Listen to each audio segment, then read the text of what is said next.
affects us in Nigeria. The whole world is interwoven. It's a regional conflict. How will you say that? Does Congo have a boundary with South Africa? No. Why so would this you is how say it anything affects. that Let me affects tell South you. Africa Let me tell you why. affects Let me tell you why now. Let me tell you why. So currently, South Africans are complaining about illegal migration. If there is a conflict in Congo, there have been conflicts in Congo. There are so many people that are living in South Africa that are from Congo. Because there is war in Congo, they migrate to South Africa. I don't like this. Is not entirely true. South Africa does not have any illegal migration. South Africa. What do you mean they don't have illegal migration? On. South Africa have percentage of black people that chooses to blame external people for their woes and never facing their so are you saying that Zimbabwe, criminal hold on their criminal leaders? There is no influx of Zimbabwe in South Africa. All those things they are cooked up lies. If you bring South Africa, they will go on the internet to blame everybody. Which country does people not migrate to? Which country will you say that people does not migrate to? But we have some people in the internet always shouting that Nigeria and all these people are the problem. Meanwhile, in one of the stages I went to in those days, one of the South African came and was telling their people what the real issues are. That why they sell documents to foreigners, they don't even want to go to school or work. And you say, why are you buying all these lies these people are spreading? It's not nice now.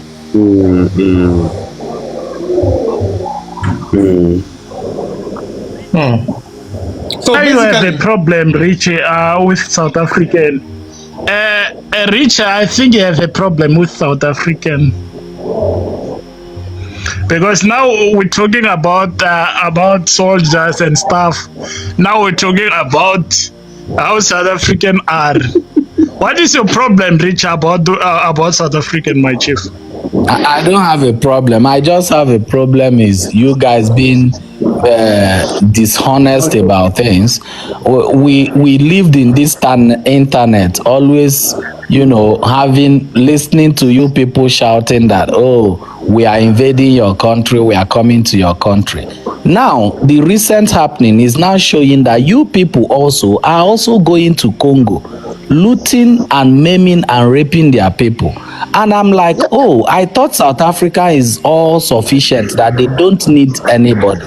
If you think I'm lying, go to President of Rwanda's tweet and go and see what you people, go to the comment section and see what you people are doing there. What is your particular interest in Congo? You don't share border with them. You understand? So at the end of the day, the internet have also reviewed that South Africans are also looters. That you guys went to different countries to steal their resources and even rape their way. Imagine if it's a Nigerian that come to South Africa, Nigerian soldiers that come to South Africa in the name of peacekeeping and are raping your women. This same thing is what you guys are doing in Congo. Your people are raping the women in Congo, taking their resources that they even have to send back some of your weak soldiers that they don't even know how to fight. All they do, once they see women like this, their body will be shaking. You guys are not, but you have the largest mouth on the internet. It's not fair. You guys, you just imagine what you guys are doing in Congo. You say you are going for peacekeeping. Since you've been there, has peace ever returned to Congo? That means you are living a different thing entirely there. Mr. Rich, please, can I say something that I know? This South African brother that said, is it a group that is called SEDEC? Like I could remember when I came to South Africa 9 years ago. It was easy for every Congolese that migrated to South Africa to get asylum as at that time, because I could remember if we were on the queue, they always call them by the side, to give them fast. That there's what we called, I don't know if you know it, is like a document that you can use to stay in South Africa. So I believe. Yes. I believe these two people, they have a relationship that has been there for years. That one I'm very, very sure, because Congo have always experienced war. They have always been war, and whenever their people arrives in South Africa, the South African government know that every Congolese here, they are here because their country, there is a war. I don't know if you get what I'm saying, or I don't know if I'm saying something that is right. So I believe, my brother, you are very correct. Let me show you. All we are saying here on this platform is, for me, all me I'm saying, I'm coming with proof. All I'm saying is the South African Defence Force is not prepared militarily to go and fight any war. Listen to my mentor, Julius Malema. Put me on the big screen. Understand and send our soldiers to fight rebels who are more equipped than us. We are being humiliated in DRC and threatened with war by President of Rwanda because our role of peace in the DRC is questionable, because there is no peace that has ever been achieved through the deployment of soldiers. The South African National Defence Force is not in DRC to pursue peace, but we are participating in the decade-old conflict to secure the mineral interests of the capital elite in the Congo. Our soldiers must withdraw from the DRC, not only because they have not been given the necessary equipment to pursue the so-called peace they are there for, but because the motivation to send our forces to the DRC are dishonest. Our children, our sons and daughters of the South African National Defence Force have been sent to their death because the mineral interests of multinational corporations and individuals must be secured. Our soldiers have been sent to be glorified bodyguards of the mines in the DRC, and this mission has been disguised as a pursuit of peace and a defense of democracy. Bring our soldiers home, because our army should not be a pawn in a game of capitalists, which has now exposed the weakness of our military capacity. Yet in a conflict. So that is just one. All right, I have another one for you guys. So this is normally the guy's position on issues like this. He's a very honest, as far as I'm concerned. As far as I'm concerned, this guy is one of the most honest politicians ever. He says it the way it is. If you like, roast him. If you like, don't like him. It's not his business. So the guy is telling us clearly here that that sending troops to is the truth. They are not prepared. South African military is not bash. Nobody is bashing South Africa. Nobody wants to. No, I'm not saying Nigeria is better. I'm only saying, now let's listen to his. This was an earlier message. It's not like the thing started today. This was in 20. This was earlier. Just listen to Julius Malema again, please, guys, so that you have an understanding of where we are criticizing from. I can hire them to deploy in this. Great. South African deployment of soldiers to DRC is out of order. Your problem, Big Rock, you have a problem. Not that South Africa is not supposed to deploy in DRC. We're supposed to deploy in DRC and be in the forefront. Do you guys hear it? He's saying, he's acknowledging that South Africa should play a role. It's an African country, no doubt. Big Rock, when are you in the wrong train? Big Rock, let me tell you, my brother. Hold on, guys. Can we just listen to Julius? Please. I like how he's exposing their people. Our army, South African deployment of soldiers to DRC. Coach Ade, do you see how they are running away? It must be whenever you bring a South Africa to tell South Africans is either they run away or they start. We're supposed to deploy in DRC and be in the forefront. We just don't have the army. Our army can't look after cabbages. Exactly. I can't hire them in my farm. I can't have them in my farm. Cabbages. Exactly. We just don't have the army. The ANC has collapsed the army. Exactly. That's why in the manifesto of the EFF we say we will finance the army and make sure that it's properly trained and the necessary equipment needed for the success of the army is provided. the army has collapsed. How come the AK-47s just enter South Africa with ease? Look at what KwaZulu-Natal has become now, where guns are found with ease. AK-47 is associated with Mozambique. It's even on their logo. The flag of Mozambique has got AK-47 because that is a weapon of their choice. It has never been for us. Unless in exile, in MK and APLA and all of that. But we as a country, we don't count amongst ourselves the weapons that we prefer, AK-47. So it tells you this thing is entering somewhere.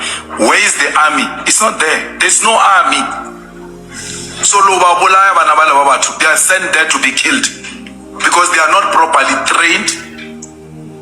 They must come back home, and we must stop with any military deployment until we are fit and proper. Just take a walk and look at the South African soldier walking. You see a demoralized man who's carrying a rifle, and you see that rifle is heavy on him. I know. He's not even fit to carry that rifle. They killed it. They killed it. So Cyril Ramaphosa wants to kill our children in DRC. I know. Those rebels, I like that point. Do you hear that? Those rebels, that means they go chop on our anus. That's what he's telling them. They don't understand. He's telling them. He said their God is too heavy for them. Okay, so this man is the weapon fashion against South Africa. I know. They are well equipped. Who goes to a base of an army if you know that thing is an army and is powerful? You go to the base once you have undermined them. Base.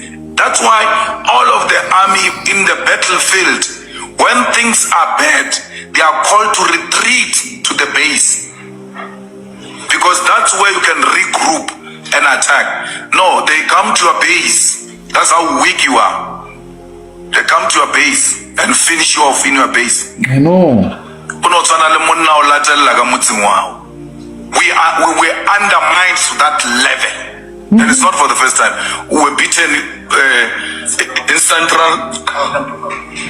Did you hear that? South Africa was beaten in Central African Republic. So this Congo self, now the gist of internet, listen carefully. Central African Republic. Also in the base. We are attacked in the base. What kind of an army is this one that get easily attacked in a base? if you are saying you've got the army. Exactly. And with so much money being used. Exactly. To go and finance the ANC election campaign. Because that's what they are doing. They are sending those soldiers there. The last time, you remember, the soldiers SG were complaining that they are deployed, was it July unrest or something? They didn't have food. Can you imagine? They didn't have food. The soldiers did not have food. So who's going to fight with an empty stomach? How are we going to shoot that rifle with an empty stomach? No wonder these South African people ran away from it. Once they start deployed. How do you have a base of the army in Northern Cape burning down without the army having the capacity to extinguish the fire itself? Did you hear that? Did you guys hear that? Now listen carefully to this part. It was another country burning our army base. We're not going to defend ourselves. So many soldiers died in that base. Because there are no necessary equipment to deal with emergency like that. So, for you to open a lodge, SG, or to open this building, you are always asked, where are your safety plans? I know. And they even want fire extinguisher certificates and all of that. Lodges of South Africa are more safer than army bases of South Africa. Because the army base has got no fire extinguisher. I know. To a point where the army base gets burned and our brothers die. On a normal day, it's not war. On a normal day, it's not a war. You are sitting like that, the fire starts. It's not like, okay, we're fighting them, they're burning this side, we have to extinguish this side and run to the... On a normal day, there is a fire coming from there. It burns all of you. I know. The last line of defense. So I will never agree that there must be any army of South Africa deployed anywhere, not under the circumstances. We have to re-equip and retrain our army. They say there are 2 fighter jets. What do you call listen, it? Guys, listen. Refuge. There in DRC with these soldiers. They are there. We are paying for them and all of that. They've never been in the air for more than a year. For more than a year. What are they doing in DRC? Because those are fighter jets. They must go there to fight. I know. Get decoration. Get decoration. Art. In the base, they I use know. refuge I know. as art.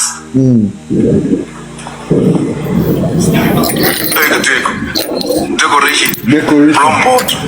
You take the whole refuge. You take it into promote. To argue this day. This man have finished this. South African deployment of soldiers to DRC. So, guys, the point I'm trying to make is there is an institutional decline. Actually, jokes apart, there is an institutional decline from 1994 after they handed power to black South Africans to the current situation they are in. They are living in the past, as far as I'm concerned. As soon as they drove the white people away, those white guys, they literally just left them to their own fate. And this is where we are right now. Please, guys, don't go into Congo. And if you are going into Congo, go and mediate for peace and bring the 2 fighting factions on the round table, and you guys can iron your issues out. Please. For now, I will keep quiet. But if I hear them come again, I have so many bullets in my ass now. I don't want to talk about how much black South Africans spent on the gambling. They spent 1.3 trillion rand. 1.3 trillion rand. I have it here. It's in their news. It's not they say. 1.3 trillion rand. When the government give them 350 rand for weekly maintenance, they carry it and go and play rand. For the white people who own the rand company, they play Anya, play Woto, Woot. What do they call it in Nigeria? Baba Ijebu. South Africa use 1.2. No wonder their men can't fight. Their men are gamblers. They have no business in the war. Wait now, if I talk, it will be like maybe I'm trying to drag them. Wait, let me show you. Just hold it. It was not accepted because the Belgium has involved in it. They had the power in the game, and they said no. This one, it was like some hooligans who did and this. People fled country in different directions. Some went in the DRC. There are some who went in Uganda. Some went in Tanzania, and the others went in Burundi and beyond the world as refugees. But in those countries that I am telling you, in Uganda, there was already a community found there before those refugees. The same in Tanzania, the same in Congo. There are people who are living there in the 18th century. You see. The people you are accusing that they caused the havoc in Uganda, maybe you don't know the history. You know, Museveni and the like of Kagame fought to remove Idi Amin, who was a dictator. Those same guys fought in Mozambique to oust the colonialists, those Portuguese colonialists. And the others fought even beyond other wars to liberate African. Those are liberators, not the way you are saying. The likes of Garang, the likes of Fred Rousseau Gidema, the likes of Museveni, they fought those wars helped by the late Mzee Julius Nyerere. You know, on the record, Mzee Julius Nyerere illustrated well the region dynamic in Rwanda. They asked him about the case about the Rwanda, the Tutsis and the Hutus. He said clearly on the record, he said, these are the same people. They adopted this ideology from the Belgians and the colonizers as a way to divide and rule. They are the same people. They speak the same language, the same culture, and the same culture and the same clan. They share the same clans. Let me give you examples. If you look across Africa, the different tribes, they must have the culture, the different culture, the language, the land, everything is different. But when you see the dynamics in Rwanda, they speak the same language.